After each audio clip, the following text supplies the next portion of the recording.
Hello and welcome to the interview here on France 24. Well, when last year's Nobel Peace Prize was awarded to a 32-year-old Yemeni mother of three named Tawakkol Karman, among the most surprised was the recipient of the award herself.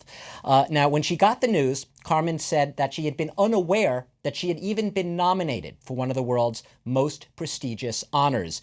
Yet even years before the Arab Spring swept across her region, Karman was holding weekly demonstrations in the capital of her country, Yemen, in Sana'a, basically calling on her country's longtime dictator, Ali Abdullah Saleh, to grant greater freedom of expression, more human rights, to release prisoners, and to stop all of the corruption.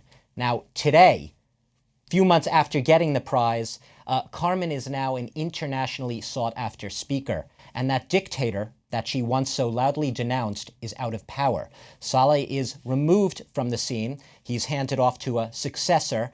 But she does warn that the fight is not over, that his influence could still come back. And she joins me here today to talk about all of that. I welcome, first of all. Hello, dear. I would like to start with the prize itself. Before you got this prize, you had been arrested. Someone tried to assassinate you. You were thrown in jail. People told you to stop. People thought you'd give up. People thought you'd get bored. Then you got the Nobel Prize.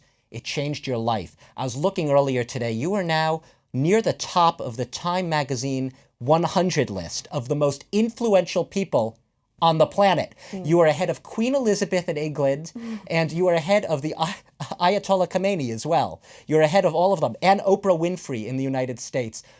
Oh my God.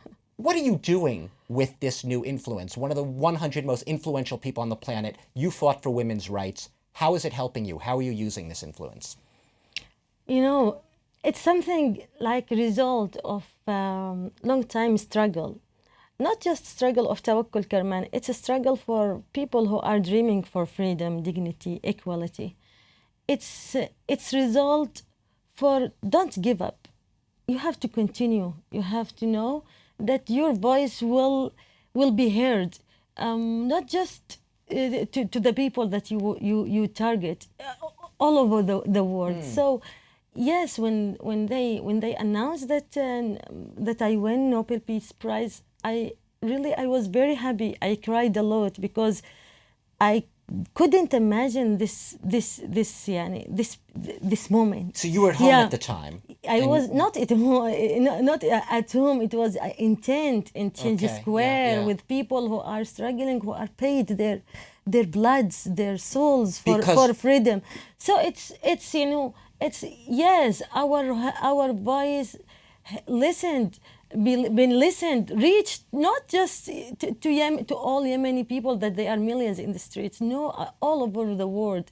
So peaceful is give our voice power and give us more, making us more respectable by all the world. So it was historical time, historical period. Tawakkol, I'm listening to you. You're here in our studio. I listen to you saying all this, and then I'm trying to put myself in your place in Yemen.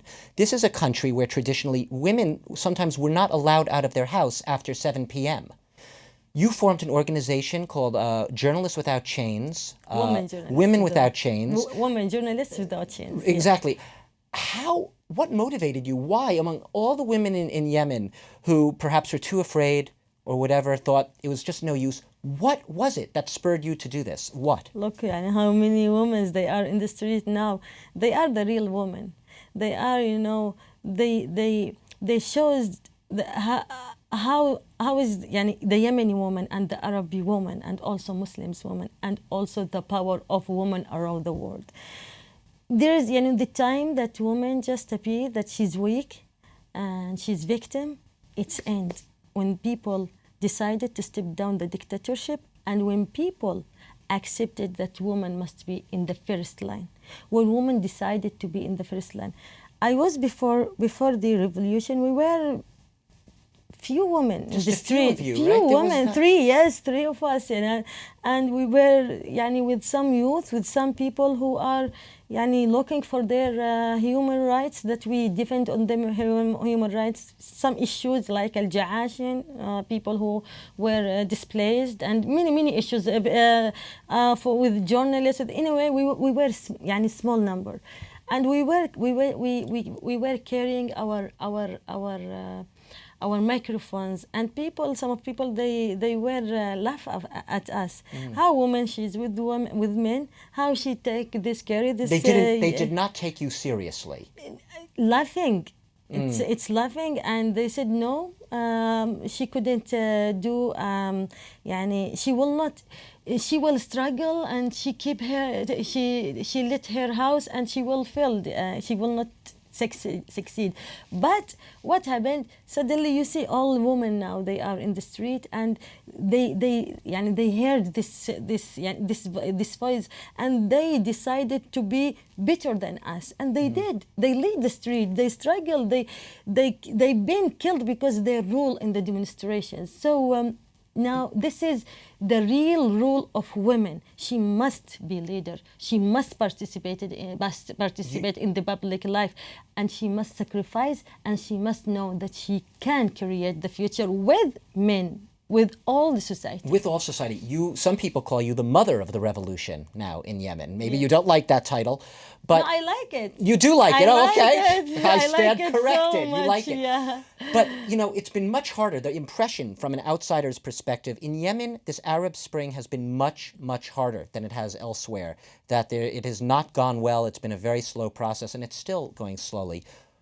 Are you hopeful that the reform is going to now start to come now that Saleh is gone? I don't think that it is slowly.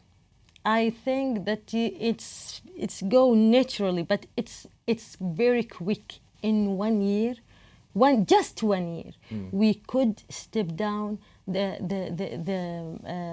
regime of Ali Saleh. You can't imagine Ali Saleh how it took him a long time to go. He is not يعني 33 years he didn't build country.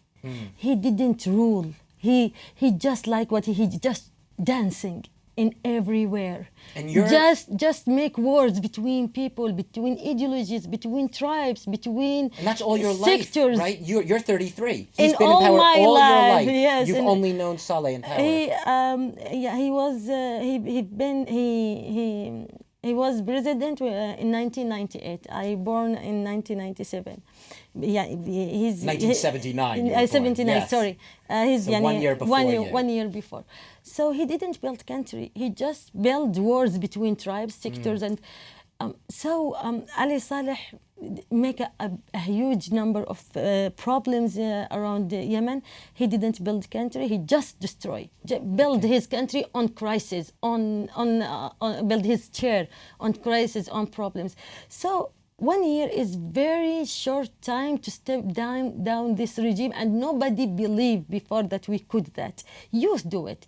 Youth do it with all Yemeni people, with parties, with tribes, with army, with South, the young people, with and youth, everything. with South, North, every. Okay, so I'm perhaps maybe I'm just getting too impatient. I'm a little impatient. I'll admit that. But now this is the first step. We finish it. Alhamdulillah. Now we are in the second step.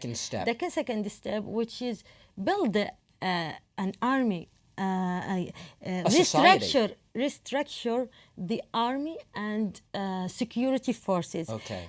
Remove all the family of Ali Saleh from the head of this sector of army and security forces, and unified it. Put all the army units under the umbrella, under the control of Defense Ministry.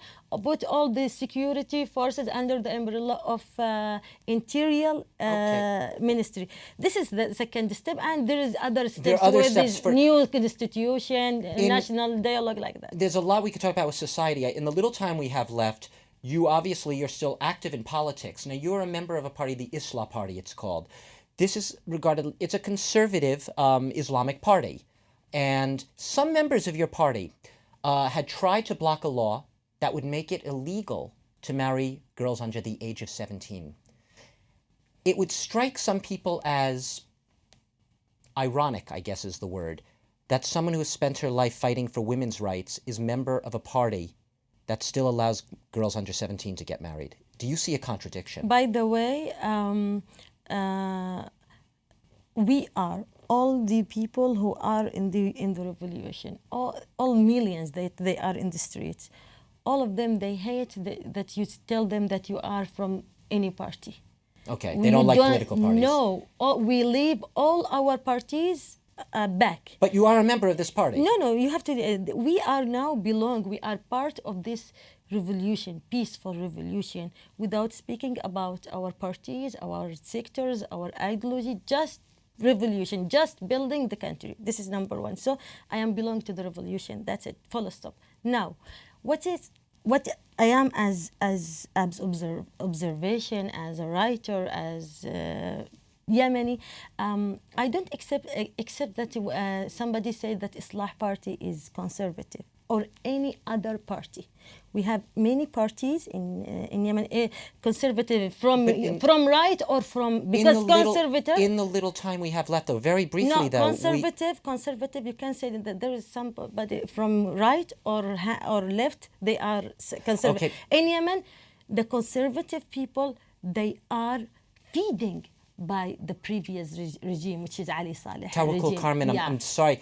This is fascinating, and we could continue discussing it. I'm going to have to leave it there, unfortunately, because we've run out of time. Yeah, but no problem. I think you've made it very clear that you see yourself as part of a much bigger revolution. This is an ongoing process in Yemen. Yeah. No one ever saw this coming, and you've been very much leading this drive. About young early marriage, we will delete it in the new laws. In the new laws. Yes. Tawakkol Carmen, the 2011 Nobel Peace Prize laureate and a fighter for women's rights in her home country of Yemen. Thank you very much for being our guest today. You're welcome, dear. Thanks to all of you for watching the interview here on France 24.